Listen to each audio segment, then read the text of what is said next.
antes que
da hora.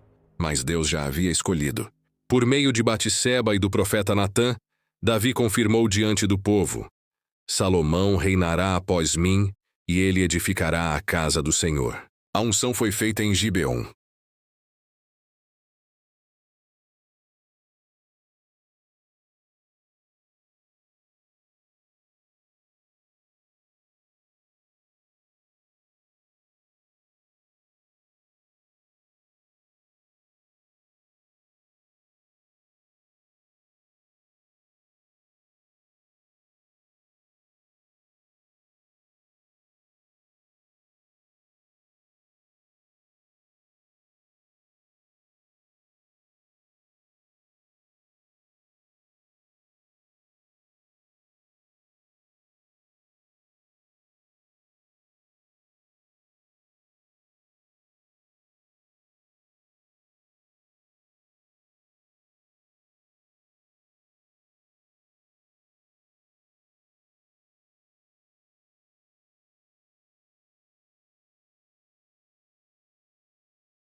Prolongarei os teus dias.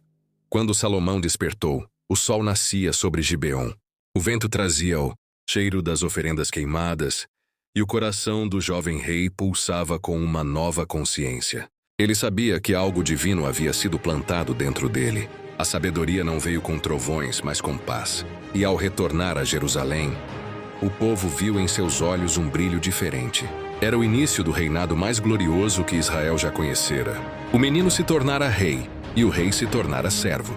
E o servo seria lembrado por gerações como Salomão, o sábio de Israel, o homem que conversava com Deus e ouvia o som do silêncio entre as palavras do Altíssimo.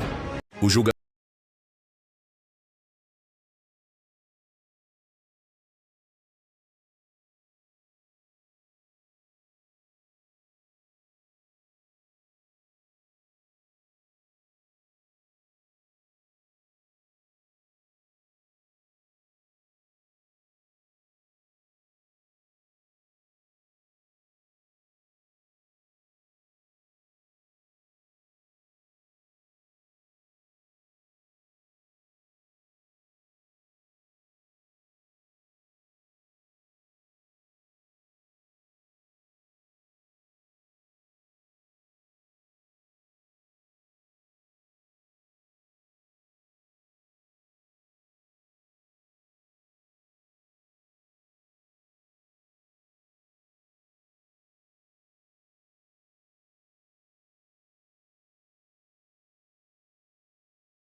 Ninguém entendeu. A espada foi trazida, reluzente sob a luz do sol que entrava pelas janelas do trono. E o rei ordenou: cortai o menino vivo em 2 partes e dai metade a cada uma. O silêncio se tornou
menos esta casa que edifiquei, mas que teus olhos estejam abertos sobre este lugar, e ouve a oração do teu servo.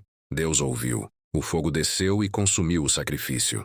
Israel se prostrou, e a terra tremeu com o peso da presença divina. Naquele dia, o nome de Salomão foi gravado na eternidade, o rei que construiu o templo e trouxe o céu à terra. E assim começou a era de ouro de Israel. As fronteiras estavam seguras, o comércio florescia, e os povos vinham de longe para conhecer a sabedoria do rei. Ouro, prata e incenso enchiam Jerusalém, mas o maior tesouro de Salomão ainda era invisível: a presença de Deus que habitava entre eles. O reino de ouro e a rainha de Sabá. Quando um homem anda com Deus,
o esplendor do templo, o banquete dos servos, a ordem dos oficiais, o brilho dos utensílios de ouro, tudo falava de uma inteligência que ultrapassava o humano. Então a rainha se aproximou do rei e lhe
representantes da verdade. Salomão amava as mulheres estrangeiras, moabitas, amonitas, edomitas, sidônias e etéias. Milhares de alianças, cada uma carregando não apenas beleza, mas também crenças e deuses estranhos.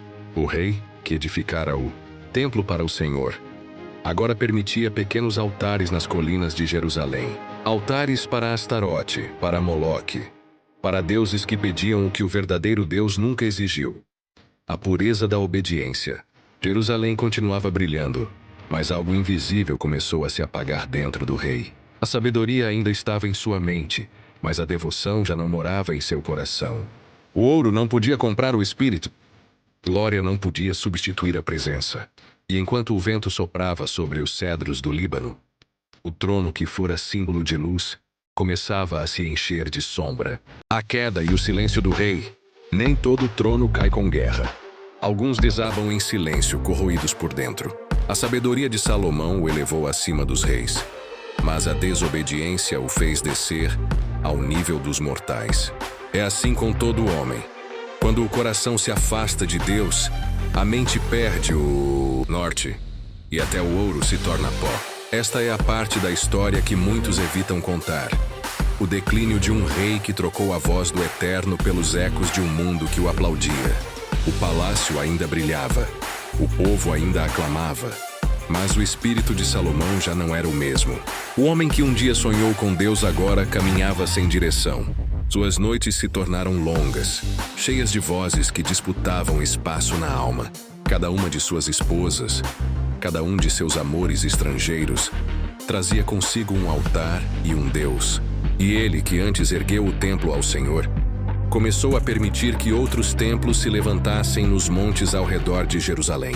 As colinas que antes ecoavam louvores ao Deus de Israel agora eram tomadas por cânticos estranhos. O incenso queimava para deuses que não viam, não ouviam e não falavam. O rei, que havia sido a casa da sabedoria, se tornara um campo de confusão. A idolatria entrou pela porta da admiração, e o amor por Deus foi sendo trocado pelo fascínio do poder e das alianças políticas. E Deus viu. O Senhor, que o havia escolhido desde o ventre, observava o coração do rei se distanciando. Então o silêncio divino caiu sobre Jerusalém. Não houve trovão, não houve castigo imediato. Apenas o silêncio, a ausência da voz que outrora o guiava. Esse é o juízo mais duro, quando Deus se cala e o homem precisa lidar com o eco das próprias decisões. O reino começou a se fragmentar, não por inimigos externos, mas por rachaduras invisíveis. Rebeliões começaram a surgir. Um homem chamado Haddad, edomita, levantou-se contra Israel. Outro, Rezon, formou exércitos e causou terror ao norte. E dentro do próprio povo, Jeroboão, servo de Salomão, começou a conspirar contra o trono.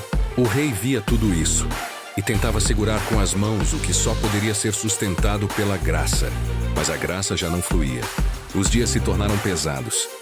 O homem que antes escrevia provérbios agora escrevia lamentos. E em meio à velhice, Salomão começou a refletir sobre o vazio. Seus palácios não o satisfaziam. Suas mulheres não o consolavam. E o ouro perdeu o brilho. Ele olhava para as paredes do templo e lembrava do fogo que desceu do céu. E percebia. Aquele fogo não estava mais aceso dentro dele. Foi nesse tempo de amargura que nasceram suas palavras mais profundas. O livro de Eclesiastes. Não é o cântico de um sábio vitorioso, mas o desabafo de um homem que conheceu tudo e descobriu que sem Deus, nada tem sentido. Vaidade de vaidades, escreveu ele. Tudo é vaidade. Ali estava o maior rei da terra, confessando que toda a glória humana é fumaça que se desfaz ao sopro do vento. Mesmo assim, Deus, em sua misericórdia, não o destruiu.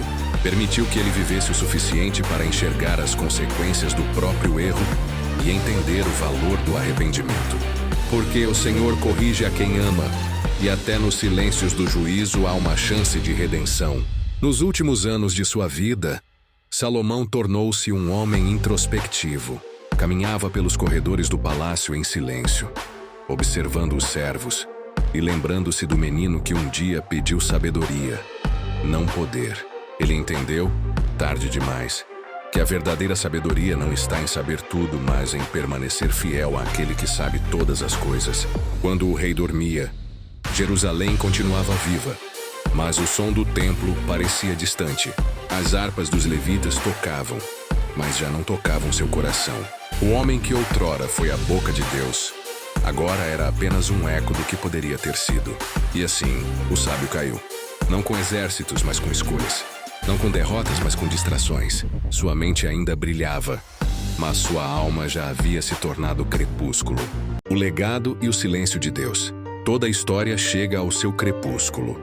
E até os reis mais sábios enfrentam o julgamento do tempo. Salomão, o homem que falou com Deus e reinou sobre nações, agora encara a própria alma.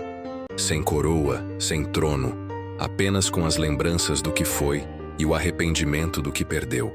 A glória passou, o ouro empalideceu, mas o amor de Deus continua. Porque no fim, não são os templos que permanecem, mas o coração que se volta para o Criador. O tempo, esse escultor invisível, havia marcado o rosto de Salomão. As rugas agora traçavam o mapa da experiência e da culpa. O rei envelheceu cercado de luxo, mas o brilho de seus olhos se tornara distante, como quem observa o passado através da névoa. O homem que um dia dominou o mundo agora lutava para dominar a si mesmo. Jerusalém ainda se lembrava do esplendor dos seus dias. O templo continuava de pé, testemunha silenciosa da aliança entre Deus e o homem. Mas Salomão sabia: as pedras não garantem a presença, a obediência sim. Ele via os filhos do povo crescerem sem a mesma reverência. Via os altares pagãos ainda espalhados pelas colinas. E sentia o peso do erro, o preço da desatenção espiritual. Em meio à solidão, Salomão voltou a escrever. Não para impressionar reis, mas para falar com a eternidade. Suas palavras em Eclesiastes soam como uma confissão. Lembre-te do teu Criador, nos dias da tua mocidade, antes que venham os dias maus. Era o rei falando não mais ao povo, mas às gerações futuras. Ele sabia que o reino seria dividido após sua morte, que o fruto da desobediência se multiplicaria nos filhos e nos filhos dos filhos. E ainda assim, esperava que suas palavras servissem de alerta e salvação para aqueles que viriam depois. A sabedoria que antes o coroou, agora o feriu, mas também o curou. Ele entendeu que o verdadeiro trono está no coração rendido a Deus, que o ouro se gasta, os aplausos se calam, mas o temor do Senhor é a única herança que atravessa a morte. E assim, nos seus últimos dias, Salomão voltou-se novamente para o Deus do seu pai Davi. Dizem que o rei morreu em paz no seu leito, olhando pela janela, o templo que construíra. Talvez tenha sorrido, talvez tenha chorado. Talvez tenha entendido no último suspiro que Deus nunca deixou de amá-lo. Apenas esperava que ele voltasse. O reinado de Salomão terminou.